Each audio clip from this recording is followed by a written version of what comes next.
Shubbistoota hedduudha kan leenjisaa jirtu.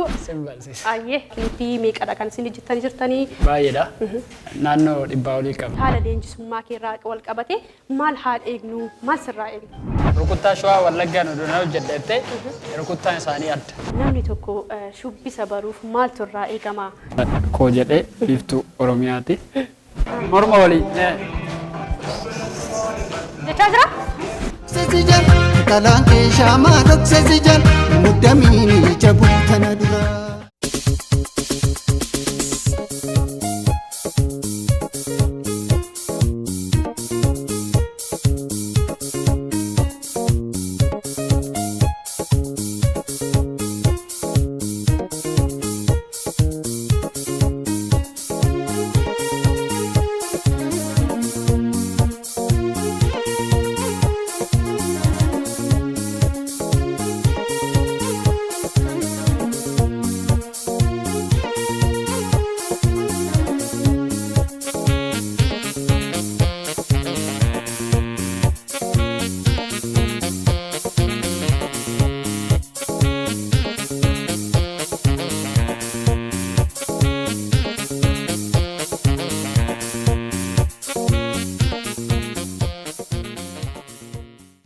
Harkafune kabajamtootaaf hordoftoota Oromiyaa Global Media Corporation nageenya keenya bakka jirtan maratti isin akka qabu jechaa kun wiirtuu artiiti.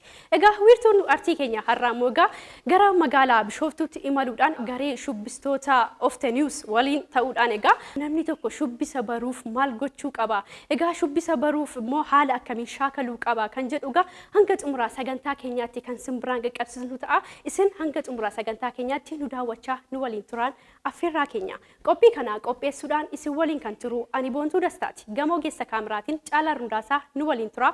Turtii gaarii.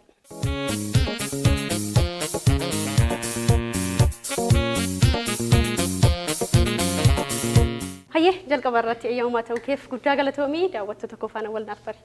Hayyee sinirree galatoomadha.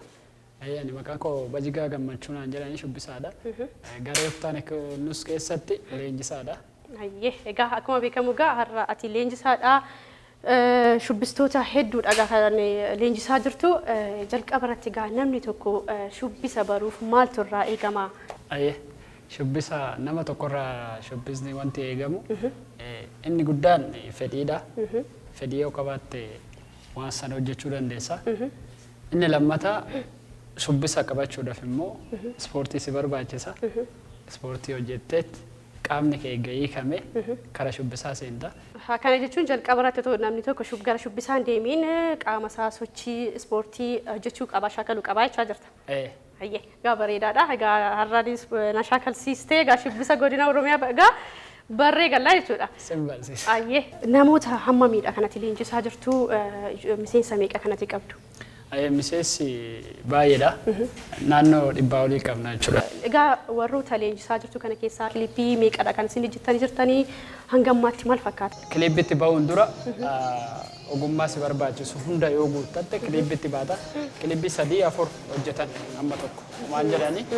Kanaaf kara fuulduraatti immoo hojjechuudhaaf abdii qabna sirriitti. Hayyee bareedaadha. Egaa akkuma beekamu shubbisni godina Oromiyaa keessa argamu haala garaagaraatiin akkaataa garaagaraatiin tokko miti maal irratti garaagarummaan isaanii? Godinaalee fakkeenyaaf Shawaa keessatti rukuttaa Shawaa Wallaggaan oduu hojjedhettee rukuttaan isaanii adda. Maaliif waan saniin rukuttaan adda waan ta'eef waan saniin garaagarummaa uumu. Fakkeenyaaf Shawaan akkatti hojjetama Wallaggi gaafa akkatti hojjetamu garaagarummaa wal si'ala. Garaagarummaa qaba. Waan saniini. Kanaaf godinni hunduu rukuttaa mataa isaa of danda'e qabaachuu. Egaa leenjii kanarratti godina Oromiyaa maragaa kanatti leenjisaa jirtu. Jalqaba irratti kan sirba Arsiirraa jalqabnuti. Egaa shubbisni godina Arsii hedduutu jira. Egaa haala garaagarummaa isaatti kana naaf kaasini. Fakkeenyaaf godina Arsii keessatti rukuttaawwan isaan qabanii tirrii jira, dhangaaniffa jira, baddiffa jira, waa'iffa jira, waasantu jira. Kanaaf rukuttaalee san immoo hundi isaaniitu adda waan ta'eef tirrii waliin ilaaluu dandeenya. sirrii waliin ilaalaa jechuudha. Egaa kabajamtoota hordoftoota Oromiyaa Global Media Corporation egaa godina Oromiyaa gaa sirboota hedduu qabdi jennee jirra. Amma immoo gaa isaan keessaati sirba godina Arsii waliin ilaallee kan walitti deebinu ta'a. Ammallee turtiin keessan nu faana haa ta'u.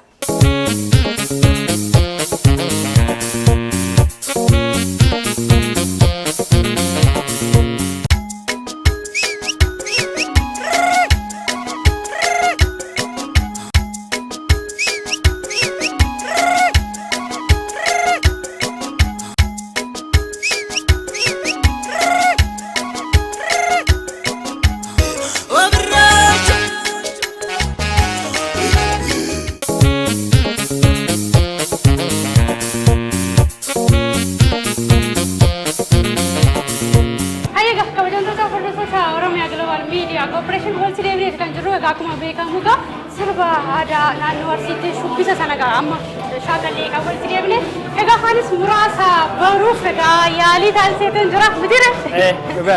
Egaa amma immoo gara Gujiitti haa imallu sirba Oromticha Gujii waliin ilaallee haa deebinu ammallee turtiin keessaan nu faana ta'uu nu faana bu'a. Egaa akkamii jalqaba gaa? Kan dhiiraas kan dubartii tokkuma moo garaagarummaa qaba? Garaagarummaa qaba? Akkam kan dubartii duubatti. Look allora. Deemsa fakkeenya bakka deemtaa? Isuma isa. Morma walii. Jechaa jira?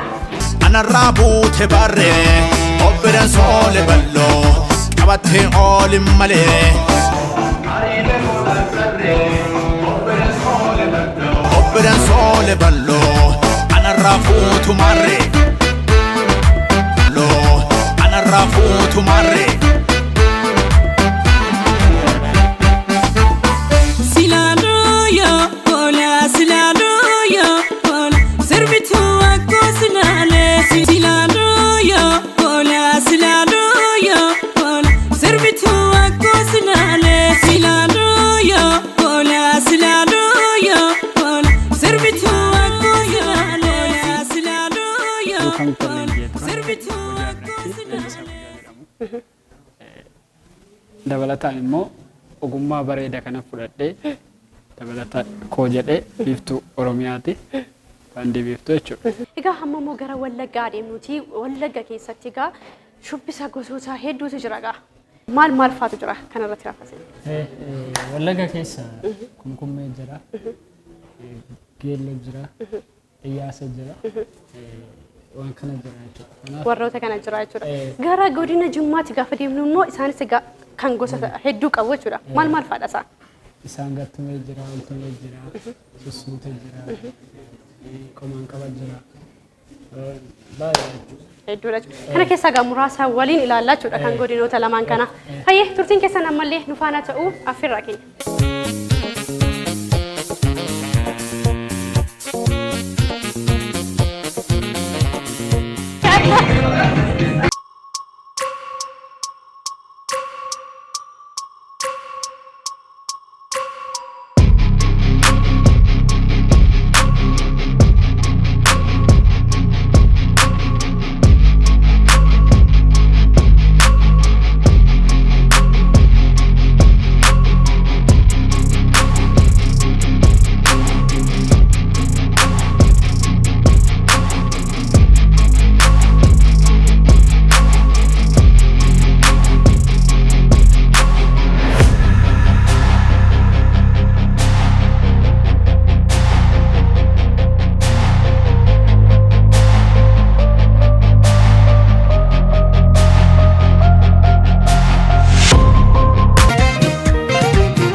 dhagaa amma daawwannee kan walitti deebine shaakala dhagaa shubbisaa dhagaa turtii kan deesse akkam egaa inni immoo murtoo naaf kennu shaakaleera moo maaliif fakkaata si'a bareeda lakki uffata ispoortii qabattee shaakala kana dhufuufis uffata ispoortii dogoggora ture jechuudha naaf kolchaa gara keettaa deebi'uuti gara fuulduraatti leenjii kanarraati haala leenjisummaa keerraa wal qabate maal haal eegnu maal sirraa eegnu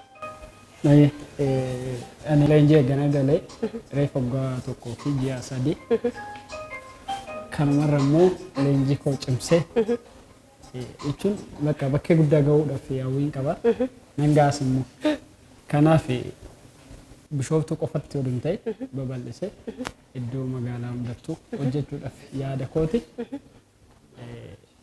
yoo waaqnedha itti nu guuta. Hayyee gaasumaan egaa carraa xumuraasiif kennaa ergaa dabarfachuu barbaaddu akkasumas immoo xumurratti dhaamsa qabdu egaa maqaa daawwattoota Oromiyaa Global Miidiyaatiin ergaa dabarfachuu barbaaddu asumaan carraa xumuraasiif kenna.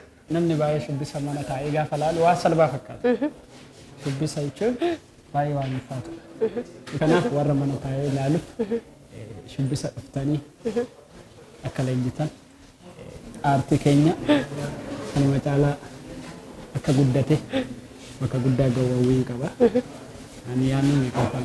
Anis egaa kan shaakalu kana nabarsiiseeti jirta gama biraatiin immoo namoonni nu daawwachaa jiran illee egaa bakki argama kee Bishooftuudha garee oftinius makamtanii dhuftanii sirboota godina mara shaakaluu dandeessuudha kan nuti jennu dhaamsi nuti qabnu hayyeegaa kabajamtoota hordoftoota Oromiyaa Global Media Corporation egaa turtiin hanga ammaatti taasisne egaa kana fakkaata ture akkuma argaa turtan egaa shubbisa garaagaraadha kan nuti shaakalaa turre egaa xumura irratti immoo egaa sirba naannoo uummata karrayyuudhaan egaa kan nagaa walitti amannee kan gargar baanu torban qophii biraatiin deebinee amma wal arginutti nagaatti nuuf turaa.